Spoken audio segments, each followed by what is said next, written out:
வணக்கம். இந்தியா எங்கும் இருமொழிக் கொள்கையை அமுல்படுத்த ஒன்றிய அரசை வலியுறுத்தி தீர்மானம். இனி விரிவான செய்திகள். அரியலூர் மாவட்ட எழுத்தாளர் மற்றும் கலைஞர்கள் நலச்சங்கத்தின் 12வது செயற்குழு கூட்டத்தில் உறுப்பினர்களின் ஏகோபித்த ஆதரவோடு எடுக்கப்பட்ட தீர்மானம் என்னவென்றால், இந்திய ஒன்றிய அரசை இந்திய ஒன்றியம் எங்கும் இருமொழிக் கொள்கையை அமுல்படுத்து. 1. அம்மாநில மொழி 2வது ஆங்கில மொழி. இதை செய்தால் யாருக்கும் மொழி பிரச்சினை வராது. வடக்கர்கள் தென்னாட்டிலோ தென்னாட்டவர்கள் வடநாட்டுக்கு சென்று பணிபுரிய மொழி ஒரு தடையாக இருக்காது. இன்னும் சொல்லப்போனால் எல்லா மாநிலங்களிலும் தாய்மொழியும் காக்கப்படும். 2வது மொழி ஆங்கிலம் என்கிற காரணத்தால் இந்தியர்கள் எல்லோருமே வெளிநாடு சென்று பணிபுரிவதிலும் சிரமம் இருக்காது. ஆகவே ஒன்றிய பாஜக அரசு இருமொழிக் கொள்கையின் நன்மையை உணர்ந்து அமுல்படுத்த வலியுறுத்தி அ.ம.எ. கலைஞர்கள் நலச்சங்கம் தீர்மானம் நிறைவேற்றுகிறது என அ.ம.எ. கலைஞர்கள் நலச்சங்கத்தின் செய்திக்குறிப்பில் கூறப்பட்டுள்ளது. டிஎன் செய்திகளுக்காக அரியலூர் மாவட்ட செய்தியாளர் எஸ்.பி. ரவிச்சந்திரன். சிவந்தி அவர்கள் படைத்துள்ளார்கள்.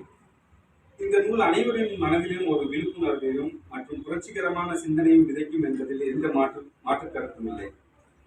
மேலும் புரட்சியால் புதுமை செய் என்ற கவிதை நூலின் படைப்பானது நம் வாழ்க்கையில் நாம் சார்ந்திருக்கும் சமுதாயத்தில் புரட்சிகரமான மாற்றங்களை ஏற்படுத்த ஒரு தூண்டுகோலாகவும், அனைவருக்கும் இது ஒரு சிறப்பான அமைப்பாகவும், சமுதாய எழுச்சியை ஏற்படுத்தும் ஒரு சிறந்த கருவியாகவும் உருவாகி இருக்கிறது. அடுத்து புரட்சியின் அவசியம் மற்றும் அதை ஏன் நாம் மாற்றத்தை தேட வேண்டும் என்பதை பற்றி சற்று கூர்நோக்கி பார்த்தோமேயானால், மனித இனம் தோன்றிய நாள் முதல் பழமையான மரபுகள், பழக்க வழக்கங்கள், சமூகவியல் கட்டுப்பாடுகள் சில சமயங்களில் மனிதர்களின் முன்னேற்றத்திற்கு தடையாக உள்ளது.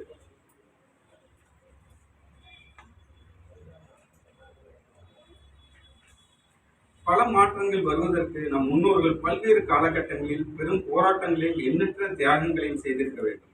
இதற்கு எடுத்துக்காட்டாக திருவருட் பிரகாச வள்ளலார் அவர்கள் சமத்துவத்தை வலியுறுத்தி பக்தி என்ற பெயரில் இருக்கும் வேற்றுமையை மக்களுக்கு தெளிவுபடுத்தி விழிப்புணர்வை ஏற்படுத்தினார். அதே போல மகாகவி பாரதியார் பெண்கள் கல்வி, சமத்துவம், சுதந்திரம் குறித்து எழுச்சி மிக்க பாடல்களை எழுதி புரட்சியை தூண்டினார். தந்தை பெரியார் அவர்கள் மூட நம்பிக்கையை எதிர்த்து சமுதாய மாற்றத்தை உருவாக்கி புதுமைகளை நாட்டினார். இன்றும் நம்மை ஒடுக்கும் பாரம்பரிய பழக்க வழக்கங்களையும் நமது சிந்தனைகளை கட்டுப்படுத்தும் கட்டுப்பாடுகளையும் தகர்த்தெறிய புரட்சியால் புதுமை செய்ய வேண்டிய அவசியமாக உள்ளது. புரட்சி என்பது பல வகையாக நாம் வகைப்படுத்தலாம். ஒன்று, சிந்தனையில் புரட்சி. பழைய சிந்தனைகளை தவிர்த்து புதிய சிந்தனை முழு மனதோடு ஏற்க வேண்டும். ஒவ்வொரு காலத்திலும் முடிவான சிந்தனை என்ற ஒன்றே இல்லை. மனித வளர்ச்சியின் அடிப்படையே புதிய சிந்தனைகளை கொண்டு வருவது ஆராய்ச்சி தான். இதற்கு உதாரணமாக நமது தேசத்தந்தை காந்தியடிகள் உண்ணாவிரதம் மூலம் போராட்டம் செய்தது. அமெரிக்க நாட்டில் மார்ட்டின் லூத்தர் கிங் அவர்கள் மக்களின் குடியுரிமைக்காக போராடியது. நம்முடைய பாரம்பரிய நிலைப்பாடுகளை மாற்ற கவிஞர் மகாகவி பாரதியார் அவர்கள் அவருடைய எண்ண ஓட்டத்தில் எல்லாம் ஒழிய வேண்டும், நாடு முற்றிலும் புதிதாக மாற வேண்டும் என்று கர்ஜித்தார். போன்ற புரட்சிகரமான சிந்தனைகளை மக்களின் மனதில் வித்திட்டார் மகாகவி பாரதியார். அதுபோல ஒவ்வொரு பழமையான சிந்தனைகளை மாற்றி புதிய சிந்தனைகளை உருவாக்க வேண்டும். மற்றொன்று, கல்வியால் புரட்சி. கல்வி என்பது மனிதனை உருவாக்கும் மிகப்பெரிய ஆயுதம்.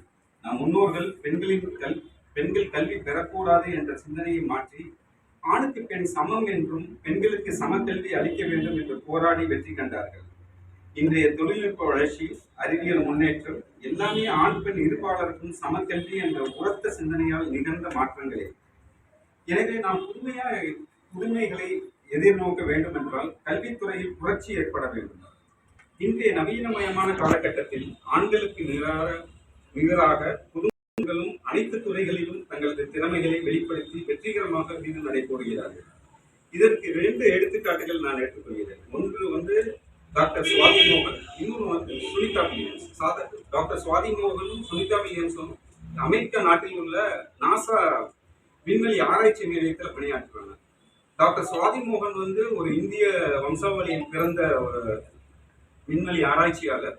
அந்த மாஸ் ரோவர் பெர்சிவரன்ஸ்ங்கிற ஒரு சேட்டலைட் லான்ச் பண்ணும்போது ஃபைனல் டைரக்ஷன்ஸ் அந்த டாக்டர் சுவாதி மோகன் தான் கொடுக்குறாங்க. அந்த டச் டவுன் அப்படிங்கிற ஒரு டச் டவுன் கன்ஃபர்மேஷனை டாக்டர் சுவாதி மோகன் அவங்க தான் கொடுக்குறாங்க. அதில் பெரிய பெருமை என்னன்னா, அவங்க ஒரு இந்திய ஜெனரலாக அமெரிக்கா போகிறவங்க எல்லாமே இந்திய நாட்டினராக இருந்தால் கூட ஜெனரலாக இந்த பொட்டு வைக்கிறத அவங்க பேர் அங்கே போனதுக்கப்புறம் விட்டுடுறாங்க. இருந்தாலும் ஆனாலும் சுவாதிமோகன் அவர்கள் வந்து